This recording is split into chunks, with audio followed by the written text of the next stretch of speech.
Does reducing your price bring more tenants? Before reducing your price, analyze your market with some simple questions, then enjoy the proper rent you require to thrive. Here we go again. It is the end of summer. Nothing is renting, and the go-to move for landlords is lowering prices. This is not going to fill your corporate rental. If it is end of summer in New Orleans, your phone calls have slowed, perhaps even stopped. That is because no one is coming. Period. There is no demand because there's no demand. And the first thing I see landlords and agents doing is lowering the prices. Does it work? No. You may attract a tenant eventually, but the tenant you are used to serving in the corporate rental market is not shopping price. Cheapy rentals are not your competition. Hotels and Airbnb units are the only competition that matters. When you lower the price, you do not create a single extra person seeking housing. You simply put yourself in competition with lesser properties that cannot compete with the amenities provided by the higher-end corporate leasing market. You also cheapen your rental history should you decide to sell your unit and use that as a selling benefit. Do not do that. Before lowering your price, ask yourself the following. Who is my ideal tenant and who is competing with me for his stay? Your ideal client is seeking furnished housing with all the linens, housewares, and utilities included, along with parking if it is available.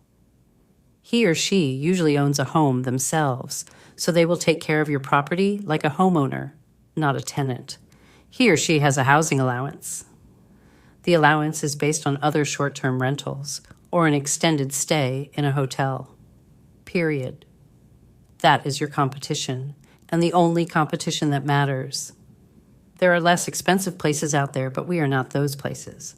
We are corporate housing landlords who understand all the unique needs of our guests, have experience hosting midterm stays, and we win in every comparison to the other options. Compare to hotels.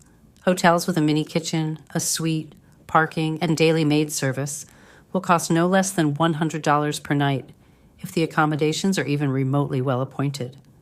That's $3,000 per month for all studio, equivalent to your one-bedroom condo or apartment. It is all in one room, even if there is a living room area. There is maid service. The hotel wins that comparison. But living like a local? No. Enjoying a neighborhood? No. Cooking like home? No. Meeting neighbors and feeling like you're home? No. Doing laundry in your room while you work or binge a show? No. Plain and simple. It is a longer stay in a hotel environment, and it is definitely a travel vibe. It will be a convenient but very limiting stay in a sterile environment that will not seem at all like settling into a hwang home away from home. Ooh. This is what you do on a business trip, and it gets tiresome very quickly. That is why corporate housing even exists. Most people who travel to work for months at a time want something more, and their company is paying for it. The housing allowance is based on the cost of extended stay hotels. Remember that. The second choice your tenant will have is to find an Airbnb unit available for a longer stay.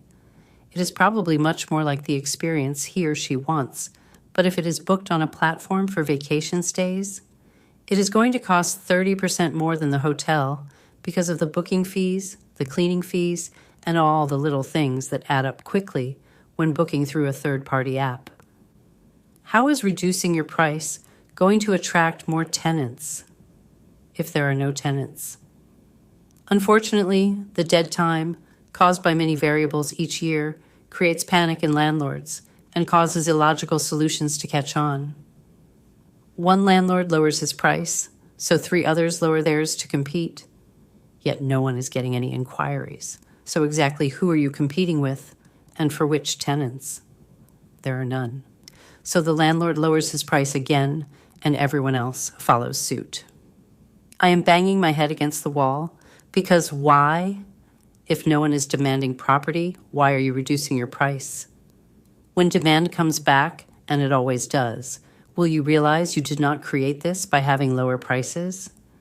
You just gave away your profits for invisible reasons, And now the market is full of underpriced inventory, and landlords now suffer for months with these agreements until scarcity pulls prices back up where they belong. There are better ways to attract tenants when demand is scarce. If, during a dry spell, a random inquiry comes through for your property, make sure you are prepared with the correct price. You can advertise a low price, but make it applicable only to stays of 1 year or longer. Those are rare in this niche, and you can structure your pricing according to length of stay, creating tiers of rent which are higher for a shorter stay and less for each additional month of the lease.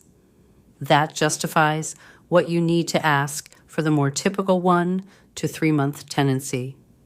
You can also negotiate privately if you are truly desperate to get your property rented. It is important to remember, if no one is calling, it is not the price. It is lack of demand. If someone calls, you can always negotiate. Not do the scared thing and reduce your price to an empty audience. Can you use this time to get some deferred maintenance done? When the market is busy, we are churning one guest after another, with rarely a moment to take a thorough inventory of supplies, examine worn housewares and aging bedding, touch up the chipped paint, deep clean curtains and carpets. This time, as painful as it can be the only time you will have to make your unit top-notch again for the next wave of film industry crew, travel nurses, medical patients, or whatever brings corporate leases your way. Would it make sense to bite the bullet and rejuvenate your valuable property while you have a moment to get in there and really put it in order? Owning property in NOLA is very expensive. You will not win by becoming a discount landlord. My final thoughts on this are tempered with the realization that our costs in New Orleans for landlords are absolutely out of control over the past few years. I feel this in my soul, and I have struggled with everyone else through the recent hikes in insurance, taxes, interest rates, HOA assessments, and the huge drop in visitors to the city for political and societal reasons. It hasn't been easy. We are now looking forward to the return of Hollywood South, and this is the time to get your price structure in line with the film industry housing allowances and work harder to attract the tenants corporate leasing was designed for. You have got the next year or so to get your property in peak condition and finesse your marketing to target only the best of corporate leasing clients, and decide whether you want to be in that number of landlords who reap the benefits of the boom soon to come. Take a serious look at the budget for owning your property. Assess the competition for the tenant you want. Stop looking at rental property prices and set your standards higher to appeal to professionals with housing allowances who will treat your property like they do their own home. We need to get back on track. Stop chasing invisible and non-existent price arguments when there is no demand. If serving this market is your goal, it is time to design your strategy. Ask for help if you need some guidance. We have been leasing to your ideal tenant for over 15 years, and we can help, advise, advertise, or manage your property for the best results. Good times are near again. Ann Beck, your broker and host. Call 504-812-4702 for assistance with your furnished rental. Visit our website to list your property with the only local list-by-owner platform for furnished rentals. And if you subscribe to our channel, you inspire us to create more content like this.